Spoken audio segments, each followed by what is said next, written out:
In today's episode, we pick up the story of the Battle of Berlin in 1945, drilling down on the German side of the wire as the Berlin operation begins.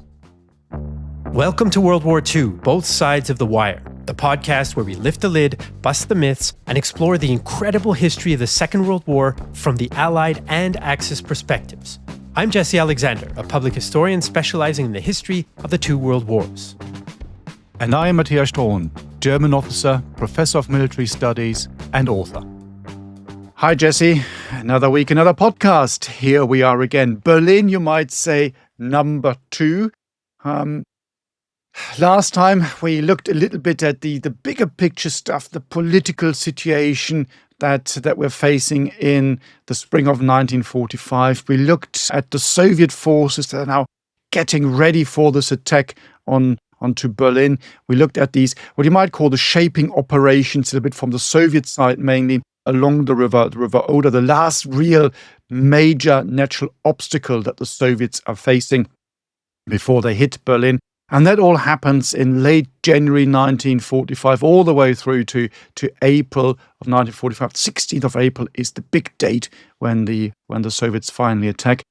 So where do we take it from here? Where do we start? Where do we pick up the story? I mean, there's so much there, isn't it? So where do we start? The danger of tangents awaits us, I'm afraid, as it always does. I think in the last episode, we talked a little bit about these preliminary operations or shaping operations.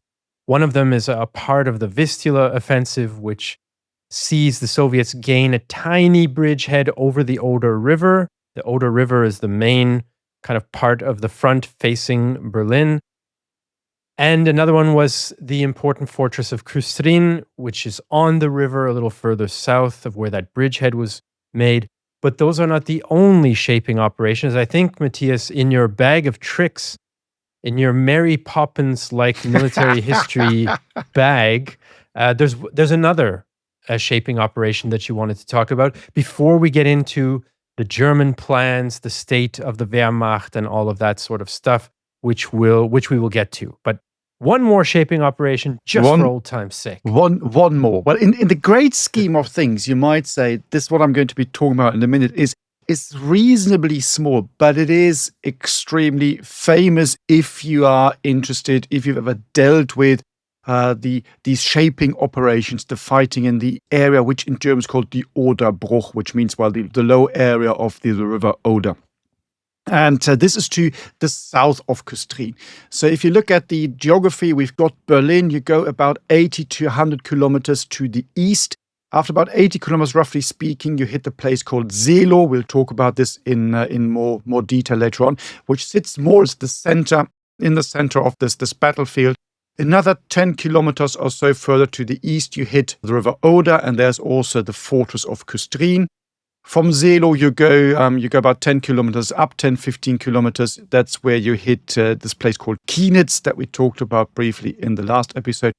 And something like about 20 kilometers to the southeast, you hit another place which is called Klessin. And that already gives you a relatively good idea about the battlefield and the battle space where we will be looking at when we move forward to the 16th of April and the major attack that is then unleashed by the Soviets. But in this area, Klessin, you have basically a siege, and that in itself is very interesting. And what happens there has become very, very famous. There's also an extremely bad film made about this, Klessin 1945. It's awful. It just winds me up because it's a German film, but the guy who plays the main character, supposed to come from the Eastern Territories, speaks with the broadest Westphalian accent from the West German territories you can imagine. Dear listeners, don't get me started on this because I think it's a really weird film, but there we are. I park this thought there because otherwise there's going to be a mega tangent here. I'll park that thought. But what you find here is that on the 3rd of February 1945, so maybe 4 days after you have the first bridgehead up in the north at this place called Kienitz, the Soviets also established a bridgehead down here in the south.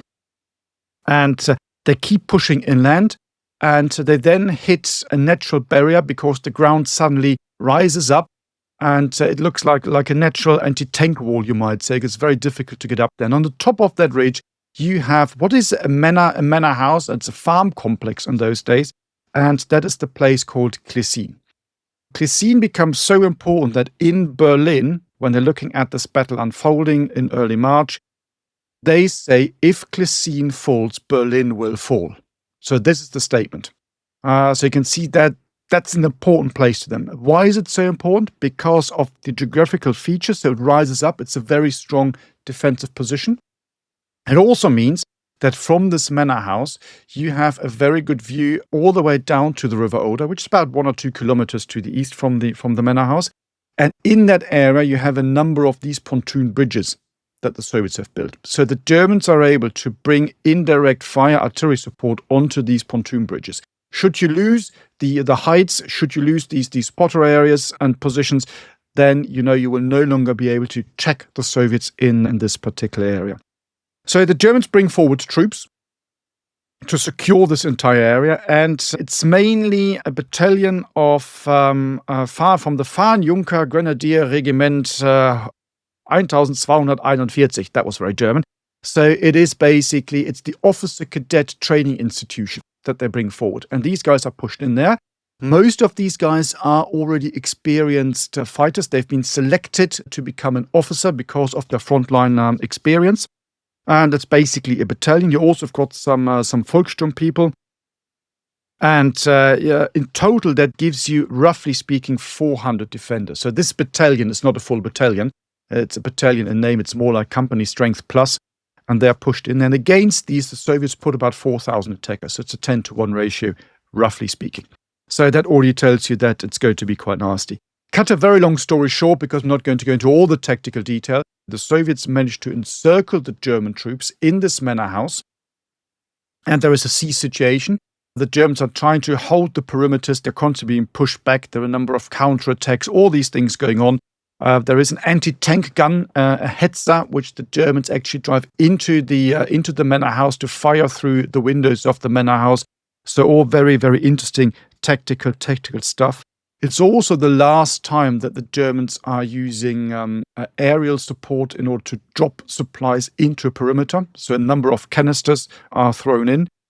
And in the end, so on the 23rd of March, the siege starts on the 7th of March, or the fight in the area, and on the 23rd of March, it's over. So quite long when you think about this. So these 400 men are being able to hold out. And on the night of the 22nd to the 23rd, the troops are finally given the green light to break out. They do. And about 40 of these 400 manage to reach the German lines. There are photos of this. And you can see these guys, of course, unshaven, nearly all wounded. You can see in their faces the horrors of the fighting they've just gone through. Very, very strong and impressive, if that's the right word, and telling images that you can see. And why do you have these pictures? Because they're all lined up, they're all given an Iron Cross, and they're all immediately promoted to officer rank as a reward for the heroic action that they've done. And there's also one other very famous incident. You have a number of German counter and relief attempts, including from a German Panther unit. And so there are a number of pictures. And one of the very famous pictures of this entire fighting in this area shows a knocked out German Panther tank in front of the ruins of this manor house. It's quite famous. If you've ever looked at the Battle of the Seelow Heights and the Oderbruch, there's a picture that constantly comes up. We know the story of that person. So it's a chap called Lieutenant Eimer, he's an Austrian actually. He's trying to break through, open up this perimeter.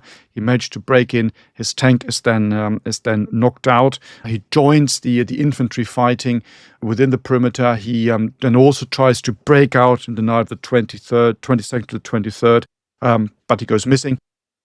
And his body is identified in 2016, about 250 meters away from the German position. And so his sister, who was still alive, kept pressing and kept asking. And then in the end, in 2016, they found the body, which is actually something that still happens today. So every year they still find about 150 bodies in this entire area of the Oderbruch, which tells you a lot about the ferocity of the fighting there. So just want to throw this in because it is quite a famous story. This picture is very famous, and should you ever get the ability to and the opportunity to go there, it's really, really an interesting place. It's a bit eerie. The local population after unification did prepare the entire area there. You now have a walk around the old perimeter. You can still see the layout of the old manor house that's completely destroyed. The only thing that they rebuilt in some of a metal structure was the main portal, which was still left standing in 1945. A really fascinating place to go to. So I just want to throw that in because we talked about the fight at the northern end of the perimeter. So here's a very famous story from the southern bit. And there are more of these stories, but I don't think we want to go through every single tactical detail of this particular fight. Yeah, it's amazing to think about how many of those types of dramatic scenes are playing out all across the front, all across the Western Front as well, still fighting in Italy. So the scale sometimes, it's weird. Sometimes when you drill down and talk about individual actions like that one, it almost helps you try to imagine the scale as a whole. If you kind of flip it on its head and say, well, imagine how many of these were happening, how massive is that?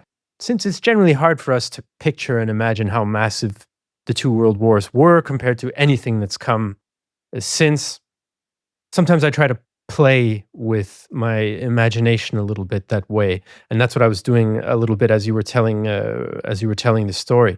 So that action is one of many that lead us to the situation on April 16th, right? Just to reorient us here, to kind of bring us back up to a bird's eye view. You have these three Soviet army groups facing Berlin and the surrounding province, more or less. And on the German side, because we've talked a bit more about the Soviets and their preparations and organization in the previous episode, but now let's take a look at the Germans. We have this front. It is where it is, mostly along the Oder and Neisse rivers. The Neisse is just south of the Oder. And you have Germany's army group Vistula, primarily, that's defending this line. There is a chunk of Army Group Center that is also going to be involved here. The 4th Panzer Army is technically belongs to Army Group Center, but it's going to be in the target zone, I guess you could say, of the Berlin operations initial attack. Army Group Vistula was commanded by Himmler for a little while until everybody realized that he was not capable of such a thing, that it was just, for whatever political connections and prestige and this and that he was actually mismanaging the whole thing, which comes as no surprise when you think about Himmler and his real capabilities as opposed to as a kind of orator and propagandist. In any case, he gets replaced by someone who's a lot more competent, who commands Army Group Vistula then during the Berlin operation, and that's a guy called Gotthard Heinrizi. We had a big debate about how to pronounce his name when we first started working on Berlin several years ago. As far as I know, the general consensus is Heinrizi. In any case, he's commanding Army Group Vistula, and Ferdinand Schörner is commanding Army Group Center. A guy known for his sort of dedication to the Nazi party and Nazi ideology. So these two army groups, they are stronger on paper than they are in reality. So we talked a bit about how some Soviet units are kind of exhausted from constant fighting and all the lead up to this. The Germans, of course, given the way the war has gone, are in an even worse situation, frankly. They have about 1 million men on the front that's relevant to us here. They have about 1,500 tanks. They have about 10,000 artillery pieces. That sounds like a lot. But, they're outnumbered 2.5 to 1 in men. They're outnumbered 4 to 1 in artillery pieces. So that we're not talking about, equal forces here. And not only that, but 1 million sounds like a lot. But who are those million? I think that's the big question here. The Germans do still have some good units, some good formations that can still fight. They have, the 56th Corps under General Weidling, which will become prominent later on. I'm not just randomly picking that corps. They will play a very important role, more than many others, more prominent than many others. They have some armored units that are still capable. They have some Waffen-SS units that are still capable. But one sign of the times, before I flip it over to you, Matthias, one sign of the times here for Germany is the prevalence of two types of units in particular. I guess there are more actually, but basically emergency sort of scratch units that are just thrown together. So you could take some policemen, I don't know, you can take like traffic wardens, you can take whoever, chuck them together, give them a number, and okay, that's alarm battalion, whatever, as they would call it, or firefighters or whoever, throw them in, right? Or wounded or whatever. Or people from units that had been destroyed and dispersed in earlier fighting, so-called versprengte Einheiten, so blown up units, and you just chuck them together. And then you have a new unit under command of whoever's nearby and go, right? So this is not a recipe for combat power. And then you have the Volkssturm, which is the so-called People's Militia. They started it in September 44, and it's mostly old guys. And I think I've said this before on an episode, but no offense to anybody out there who's also got a salt and pepper stubble going on like Matthias and I, but it's old guys like Matthias and I, and even older, right? Plus a small percentage, even though they're very prominent in pictures and historical memory, plus a very small percentage of young, very young boys, as young as, say, 13 or so. The majority, though, are kind of the 45 plus club, let's say. And they are not very well trained or equipped, and sometimes not motivated either. There are stories of, as the battle progresses, some Volkssturm units just melt away. They just desert because they want to go back to their families because they see that there's no point. So the Volkssturm is not the main element of German defense, but they're there, they're numerous, and it's a sign that, the Wehrmacht is not what it was in previous years. To put it kindly, Matthias.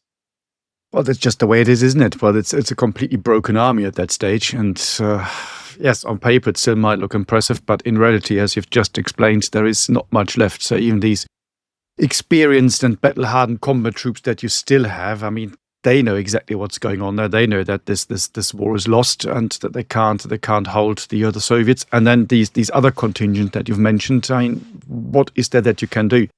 And it is interesting when you read the accounts. I think you get different views and different explanations from people at that time as to why they are fighting. So sometimes just fatalism. So what else are we supposed to be doing here? So we just keep on fighting probably till we're dead. That's what you sometimes hear.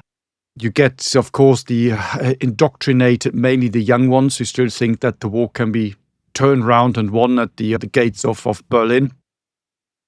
And then you get the other people who say, we're just holding the front line here so we can let the Americans and the British in, because that was still the idea that they would get there. We talked about this in the previous episode, what the British and the American approaches, but that is also very much the hope here. And that's something that you do not only find in the positions and the trenches amongst the German soldiers, but also amongst senior military personnel at that stage, because they know that the war is lost and they can't really hold them. Hitler still has these great ideas in this bunker where he has his daily meetings that he says, well, we're going to defeat the Soviets on the gates of Berlin. He's probably thinking back to the gates of Moscow in 1941, where basically the same thing happened. And so he's still sending out the signal and the right sort of messages that now you can still be victorious and then you'll drive the Soviets back to Moscow. I mean, a quick look at the map shows you that this is really completely illusionary and it's not going to work. You talked about the change in the high command. Yes, Himmler comes out because he's completely pointless. Heinrizi comes in. He's an experienced troop commander. He's also actually been more or less sacked in 1944. So he has a period of let's call it unemployment to then be brought back, to then be sacked again. Between jobs. Between jobs. I think on the 28th of April, if I'm not mistaken, he's then sacked again because he's moving troops in the wrong direction. And then another guy takes over, but that's a different story. And you mentioned the troop numbers. I mean, it's when you look at the numbers along the entire front line, you're already given it. When you look at where the Soviets are really going to attack, and you look at the concentration of forces in this particular area, I think it's even worse for the Germans there. So when you look at, for example, men, it's 7-1, tanks it's 6-1, artillery 11-1, and planes it's nearly 11-1, 10.6-1. This is where they've really concentrated because that's where they know that the Soviets know they're going to attack. And now you're at the receiving end as the German guy in some sort of badly prepared defensive position, either not trained at all for the battle or battle-hardened and disillusioned because you know what's coming your way. This is not a nice situation to be in. Not really. And so again, we mentioned this time and again, and I think we discussed it in a number of episodes as well. The question is, why do they keep fighting? That is a really interesting one. Really, really interesting. Yeah, it is. I mean, shall we go on a tangent? We can do a tangent. Let's do a tangent. I think we should. It's tangent time, ladies and gentlemen. All right. So you talked a bit about the German motivations. And of course, there's a bit of a common family story that I feel I've heard a lot from Germans and Austrians that, well, they had to fight or they would have been shot. And that, it doesn't really add up, generally speaking. That's not usually how it worked. There were people, for example, who refused assignments to massacre Jews in the Soviet Union. They weren't shot, etc., etc. In this period, though, on this front, there's a lot more shooting of Germans by Germans than there had been up until this point in the war. So that, fear of the new kind of so-called discipline in the Wehrmacht, and I use the term very loosely, it is a motivating factor to not desert for more people than it had been before, because you have this kind of unchained violence. And now the regime and people who have power, even at lower levels, there's no consequences anymore for anything that they do, right? So you have this uncontrolled sort of element of violence, and some of that's directed against their own men. People get shot all over the place in the last months of the war and during the fighting by random officers, by so-called flying courts martial, which could just be one guy who's designated a court martial and he decides on the spot. They don't have to get permission from the unit commander to execute a soldier in that unit. They just have to shoot him. You have, and this is another development after the assassination attempt against Hitler in July 1944, they introduced new types of military police. The so-called chain dogs are going around as well because they have these little pendants on to identify themselves. So there is a lot more fear of one's own system than there had been earlier in the war. There's also a heck of a lot of fear of the Soviets. And this comes from, in my view, given what I've read, a general understanding that the Germans did a lot of terrible things in the Soviet Union, and the Soviets are coming for them now, right? So they know that the Soviets also are not nice guys when they capture you. And this is a big reason we don't want to surrender to them unless it's absolutely necessary. Maybe there's a way that we can get to the Americans, and so on and so forth. And there's one quote. I found it in Anthony Beevor's book about the Berlin campaign, which has its strengths and weaknesses, let's say. But this one quote I thought was very interesting. There was a German teenager. He's at a train station and he hears a soldier talking to someone else. And this soldier, according to so it's a bit of a secondhand story, but still, I thought it was interesting. This soldier supposedly says, "We have to win this war. If the others win the war and they do to us only a fraction of what we've done in the occupied territories, there won't be a single German left in a few weeks." And I think that kind of gets at the heart of some of the motivation. But I see you, Matthias, vigorously stroking your chin. My grey beard, yeah.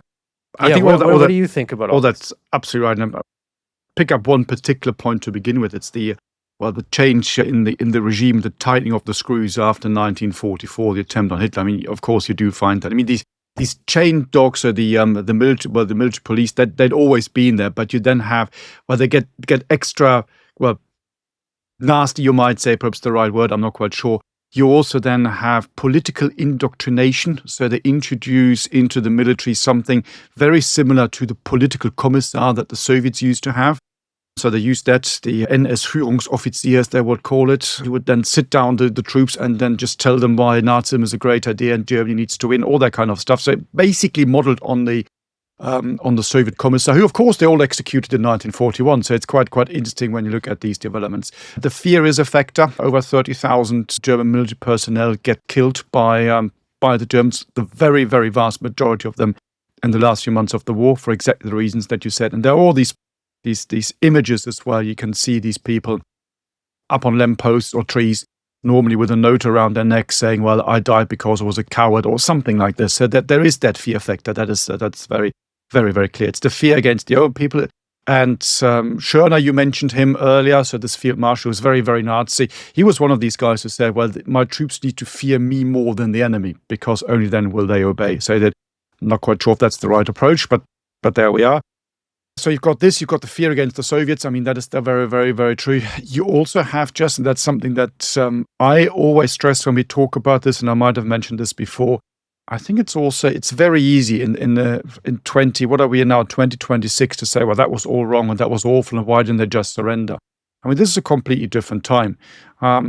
There's indoctrination going on, but even if you take this indoctrination away, the war is now really changed for the Germans. You're no longer fighting in France. You're not fighting in the Soviet Union. You're fighting for the survival of your own country. And people might now say, well, that was all wrong and it's all because they're supporting the Nazi state and it was all evil. Yes, that is true, but that's not necessarily how people saw it in those days and might even see it today if it came to a similar situation. In inverted commas, just because the political system is bad, it does not mean that you surrender your home country. And I think that's a very strong motivating factor as well, which we sometimes overlook because our approach to these things today is on the one hand perhaps different. It also is a bit different because we don't live in a similar situation. We're not exposed to these different pulls and pushes, you might call them. So I think it's very easy to take the moral high road and say, oh, that was all wrong. They should have just surrendered. Probably in 1945, a lot of people say, well, no, we're not doing this. Unless, of course, you say we're surrendering now, like in the West, because this preserves more of the country and stops the destruction of the country. But that's a completely different approach, isn't it? Something that people today wouldn't really necessarily pick up on. So I think there are lots of these different things coming together. And of course, the last thing that you also have in this is just the sheer brutality of the war, which you can now take into either direction. You might say, well, that would have shown you that you should have surrendered. Or it could show you that, well, of course, you're sounds a bit nasty, but you're getting used to all of this. So this becomes normal. And again, it is quite difficult to understand this. I think particularly for people from an English-speaking background in the English-speaking world, because the casualties of the Anglo and American and the Commonwealth are comparatively low compared to what you find in other parts of the front. Give you one example. We're now in early 1945. In January 1945, the German Wehrmacht loses more men than Britain during the entire Second World War. That's 1 month. And they mainly die because you sent these old, untrained people to stop the Soviet steamroller, and they just get annihilated. But it just puts it into context again. There's another episode from the period and then also the locations we're looking in the Zelo area. So there's a veteran, and you can find it online. He talks about this. So he was a very young guy, and he was brought forward to the front line, and they are now withdrawing from the Soviets in the April of 1945. And they've got these wounded guys there. And they say, well, we need to get them out. And his platoon commander, he says, well, there's nothing we can do, so we can't get them out. So what are we going to do with them? Well, the best thing is to just kill them, because otherwise they fall into the hands of the Soviets. And well, that in itself is that's just bizarre, isn't it? So you kill your own men so they don't get captured by the Soviets. That tells you quite something. But then they take that even a step further, and you think this is where it gets really perverse. And this platoon commander then says, well, we can't shoot them because we don't have enough ammunition. We're running low on ammunition. We need to preserve this. So what are we going to do? And the other guy said, well, I don't know. So we need to get them out. No, we can't get them out. So we basically, the best thing for them is to kill them. So, you know what? I've got an idea. Take your spade and bash their heads in. I just think this is just so beyond everything that he can think of. Yeah, and this guy apparently says, I'm not doing this. And apparently just walked off, and that was it. So he was given a direct order to do this. He disobeyed. Coming back to what you said earlier about, are you really getting shot when you disobey an order like this? But he said he could then hear the skulls being cracked by other people who used their spades to crack the skulls of the people they just worked and lived and fought alongside because they think the Soviets otherwise will take them. I mean, that is just so beyond normal human behavior, you might say. This is really, really quite what's the right word? Stark, worrying, frightening. I don't know what the word is. Yeah, it's even far beyond normal military culture, training norms, right? Or modern Western norms, at least. Yeah. I think I've even seen that interview because that rang a lot of bells. I feel like I also saw maybe a bit of a similar one where they were supposed to bury dead bodies, and the officer said, or one of the soldiers, the one who then survived and was giving this interview, he said, well, we noticed that they told us to put the badly wounded next to the dead on the ground, and then we're supposed to bury the dead, and then the officer told us, just bury the badly wounded with them because they're not going to survive anyway. Just chuck them in the hole and fill it up. And in that story, anyway, according to that German, someone shot the officer and chucked him in the hole. Whatever the 2 or 3 guys that were supposed to do this, they sort of gave each other a couple of looks, and then one of them went behind the officer, shot him. They all tossed him in the hole as well. And so if that's the way your army's working, you've got a major problem. That tells you quite a bit, doesn't it?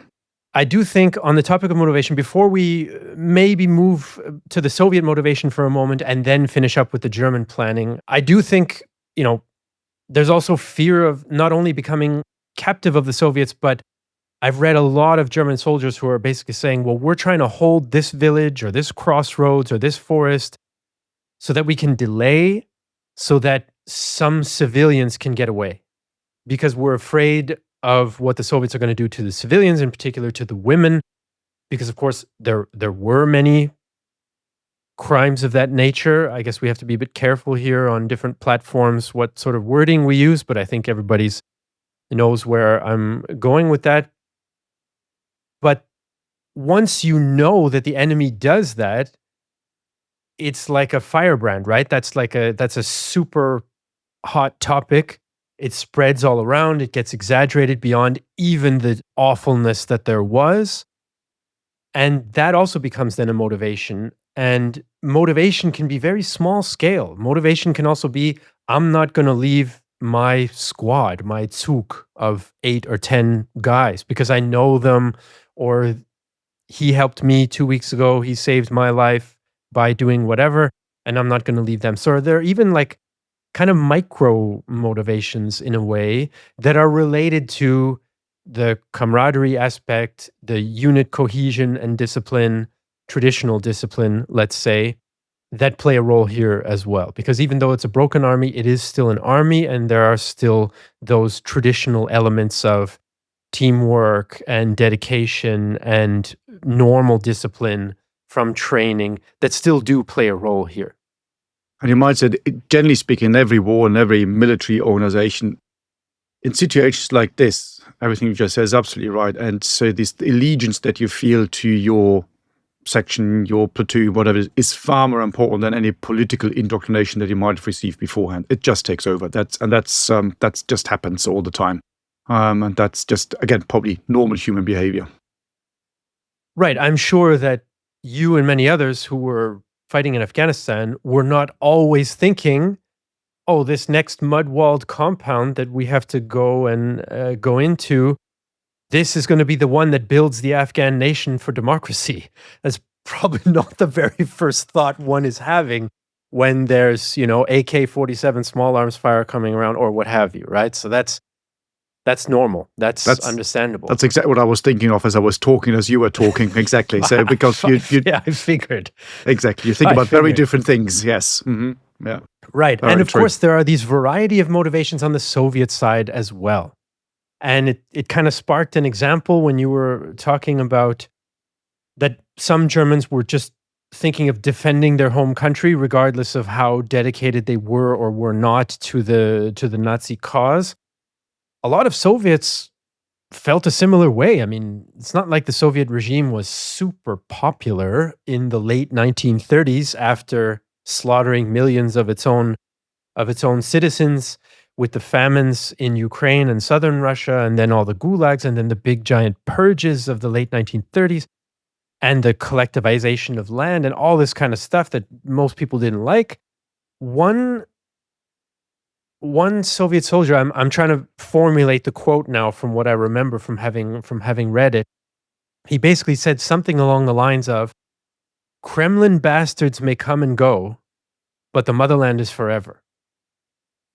And so, not that patriotism is always top of mind either, but that's one kind of thing where you're like, okay, I don't like the Soviets, but when the Germans marched in, they killed 20 million people plus, or 27 million, I guess, in the end. That'll motivate you. And that is a huge motivation, is revenge and a sense of like moral righteousness. Obviously, not every Soviet soldier is thinking, yeah, but we had a non-aggression pact with them and we also occupied Poland with them in 1939. No, you're thinking they invaded us and they killed everyone.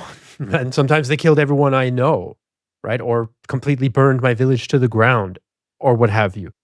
That is a pretty serious motivation. And the Soviet authorities make use of that, right? So you have these famous propagandists, like Ehrenburg is the famous one, right? Saying we have to kill every German and all this kind of stuff.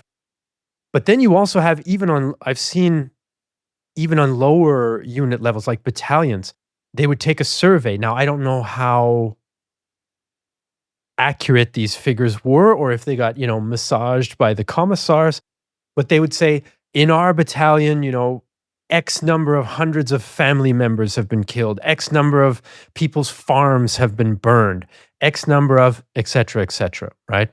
And of course, violence against Soviet women is also a big part of that. It's not as talked about. The Soviet authorities didn't want to emphasize that, but the estimates go into the millions. So that's another motivation for revenge. And then, of course, there is fear of the NKVD, of the so-called blocking units that could fire on their own troops. So you have, I think, a partly similar package of motivations, and then a bit of a partly different. It's revenge and atrocities based, but obviously from a different cause. So yeah. I think you're absolutely right. I mean, and that runs through probably the history of war, doesn't it? The history of warfare. So these motivational factors tend to be probably the same for most wars and most people fighting. Well, you might also throw in the old days, but now we're out of our period. When you go to the times of mercenary, it's just money.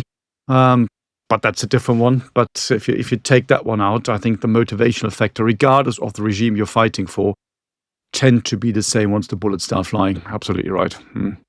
That's true. And mercenaries, they were never fully gone, but they've definitely made a comeback in the Russo-Ukrainian War. You have lots of Latin Americans fighting on the Ukrainian side, and then you have lots and lots of, you had the private military companies on the Russian side, but you've also got Africans, Nepalese, all sorts of people there as well. So let us now. Are we good with our motivations tangent? Well, I've got another tangent in my head, but I think it's going too far. Now talking about mercenaries in World War II. We parked that thought. Maybe we save it up. Exactly. Otherwise, we'll never finish this episode. Tangent overdose. Okay, so we've talked a bit about the motivations. Now we started off talking a bit about the German plans, the state of the German forces. That's what led us to our giant motivation tangent. So let's reel it back in. What is the German plan here, operationally speaking, for this battle? Because you know that you're facing a superior force. You know that your forces are degraded. How are they planning on trying to defend this Oder-Neisse front line? It is a difficult one, isn't it? Because you look at the numbers, they knew the figures, they knew the operational, the strategic situation, and you're fighting lost cause. But as we now discussed in quite some length, well, there's still something you need to do. You've now at least got commanders in place that are experienced. They know what they're doing. So Heinrizi as the army group commander. You've got a chap called Busse, who stays the army commander of 9th Army. And below that, you've mentioned some other names as well. These guys are, at least the officers, we talked a bit about the experience of the troops. The officers, kind of the senior ones, they've got bit of experience under their belt. They know how the Soviets fight. So they're taking all this into consideration. And of course, the one thing that they have going for them is the terrain. The terrain that you're looking at in the area of Seelow lends itself for a defensive battle. So what does that mean? Say, when you look at the river Oder, the Oder, of course, is a river, so that is relatively low. You've got the Oderbruch, as it's called. So this is the old floodplains of the river Oder, which were drained by our great hero, Frederick the Great, which is also the reason why you've got a number of places in this area that all call the name, are all called Friedrichs something. So the most famous one closer to Berlin is Friedrichshagen, a very famous place.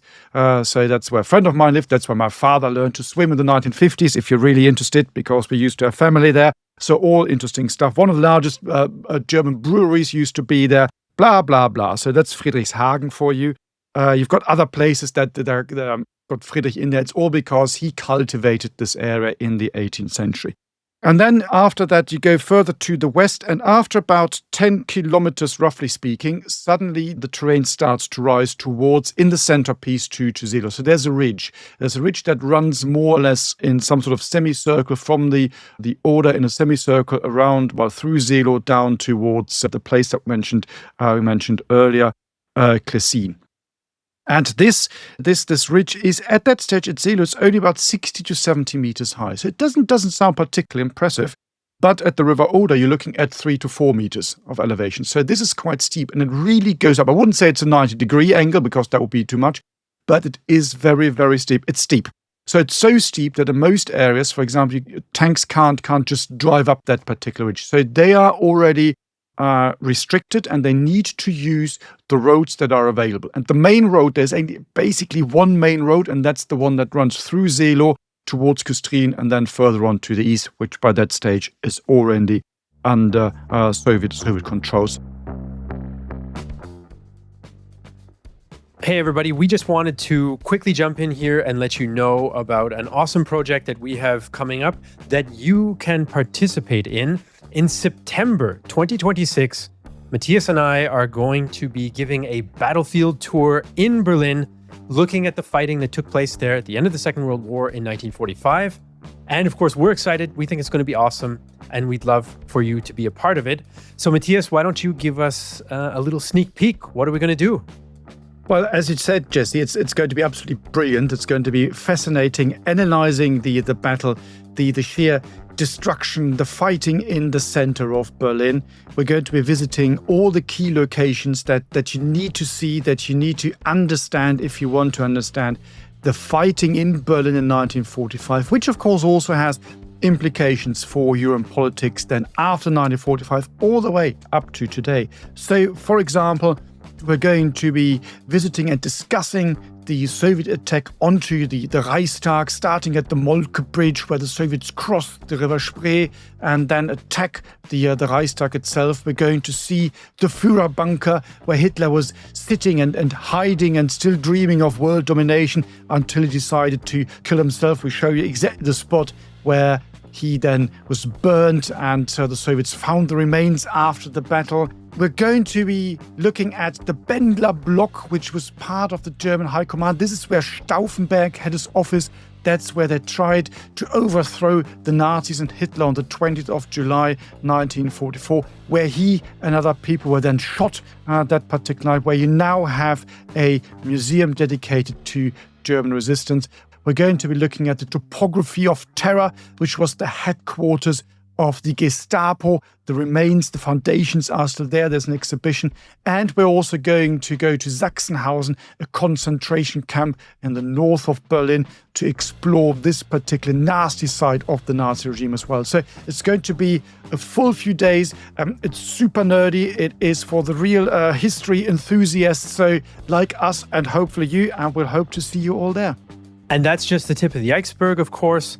Once again, the battlefield tour of Berlin is going to be September 9th to 13th, 2026. If you're interested in finding out more, go to battleguide.co.uk, and hopefully we'll see you there.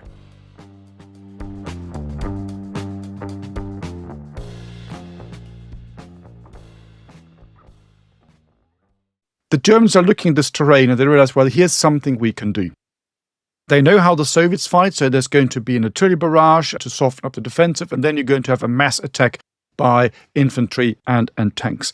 So the Germans establish a defensive position which consists of 3 areas, you might say, that they're using. The first one is the first defensive line, and that is pushed out into the low ground. So between Seelow and the Oder itself, mainly around an area it's called Alt-Tucheband. That's a small place, and there is some fighting there at the particular stage. And the idea here is that you hold this, but actually in the German idea, that's more of a screen. So you just put out a screening force, relatively weak force. The idea being, once you know that the artillery fire is going to come in, hopefully you're going to get some information and you can predict the exact time. You're going to more or less surrender this and withdraw your forces, which means you're not suffering casualties, which also means the majority of the Soviet artillery fire is going to get wasted.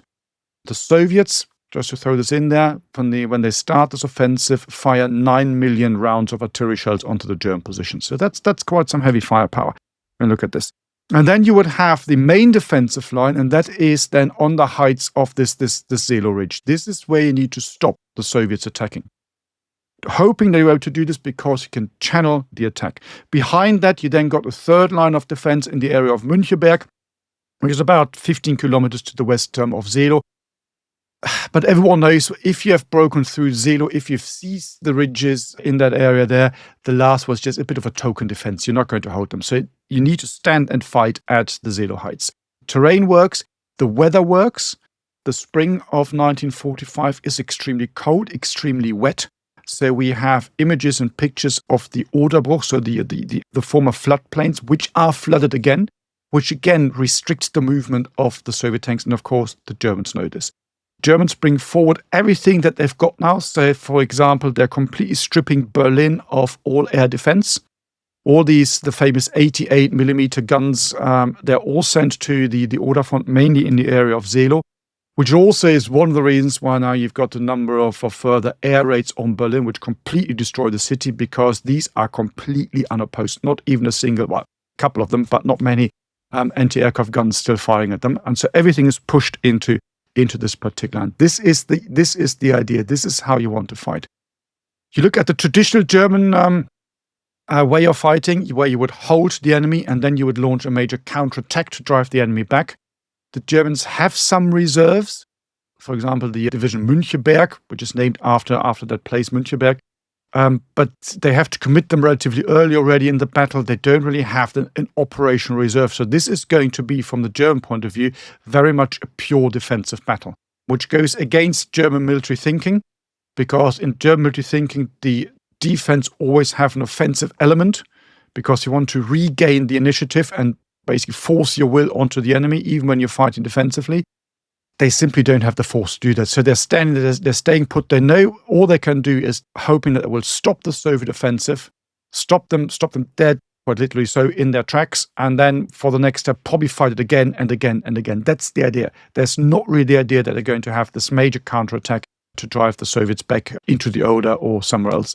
So that is in a relatively broad brush, the German plan of the defensive battle at the Seelow heights. Yeah, I mean, I think they also understand that they can't, not only can they not launch a major counterattack, but they don't have the mobility to contain a breakout. Right? Absolutely. They don't have enough vehicles and fuel. They don't have the mobile units to do it anymore. So if you have a Soviet spearhead going somewhere, it's going somewhere. And that plays into this kind of more static defensive plan. In addition, a little bit away from Seelow, that is the centerpiece, of course, because you have the main road going through it. It's the closest part of the front to the city.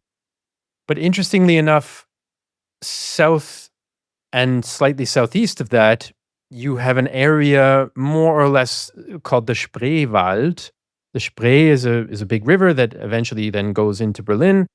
And so this whole area along the front and behind the front is, for lack of a better word, kind of soggy. So it's dotted with forests. It's got all sorts of like marshes and swamps and things. And so hopefully that will also be able to contain, so not only at the main Seelow Heights position, But the hope is, of course, you can also contain the enemy forces elsewhere, which I don't want to give too much away, but that doesn't work out.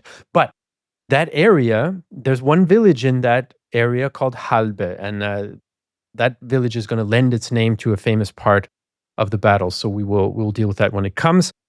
But yes, I think the plan here on the German side is kind of connected to their political desperation, where they basically say, okay, we're gonna try to hold on in the hopes that we sort of stop the Soviets and we can have some miraculous separate peace with the Western Allies. And one of the events that is kind of seized upon as showing that maybe this miracle will happen is the death of Roosevelt on April 12th. 1945, right? So just days before this operation begins, Roosevelt dies, and you have then German propaganda and discussions. Oh, he's been struck down. This is destiny for us now. The main leader of the enemy coalition is dead, and we're going to be able to have some kind of deal with the British and Americans, which Stalin does not think that that's impossible. He also worries about that, and it's one of the reasons why he's so keen to reach Berlin as quickly as possible. Not only, as in the last episode, does he potentially fear they will try to seize Berlin, but he wouldn't be surprised, let's say, if they made a separate deal. So you see kind of his ideological blinders also working. All the non-communist powers are, of course, equally bad somehow, and will get in league and work together against a communist power. When, of course, that was not their intention in any case. They were as good as their word, in this example anyway. So, and of course, just jumping in there very quickly, I'm very glad that you said all this, because this just ticks all the sort of right boxes for me. Because first of all, you talked about the forest, so we have got some deep dug woods out there. I mean, they're not really deep and dark, not kind of typical German, because it's more, what is it, coniferous? It's kind of fir tree, isn't it? Because the sand, the soil is just very, as you said, it's boggy, it's sandy. There is actually a term for this area which was used in German, das Reiches Streusandbüchse, which translates as the imperial sand pit, because the soil is so bad. That was a standard phrase for this area all the way to the 20th century. And of course, we also have another very interesting link to our great hero, Frederick the Great. When you talked about Roosevelt dying and Goebbels running into the bunker where Hitler sits, where he sits staring at this painting of Frederick the Great, and he puts the note on and says, "And here is yet another miracle of the House of Brandenburg." What does that mean?